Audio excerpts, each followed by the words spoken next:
Mendekati Hari Raya Idul Fitri 1443 Hijriah, pedagang parsel bermunculan. Tak hanya di supermarket atau mal, pedagang parsel bisa dijumpai di pinggir jalan. Seperti di sepanjang Jalan Kol Haji Brilian, tepatnya di seberang Rumah Sakit Mata Palembang.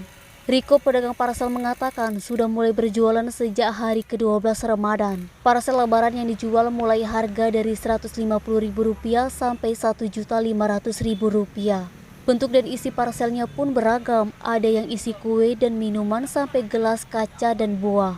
Untuk harga Rp150.000 isinya hanya kue dan satu minuman teh botol ukuran 1000 ml. Sedangkan yang harga Rp350.000 isinya gelas dan piring.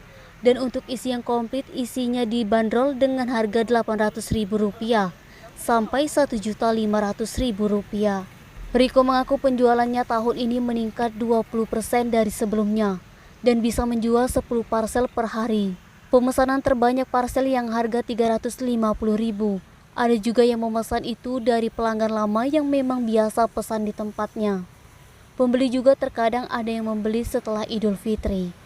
Edi Handoko, Sumeko TV melaporkan.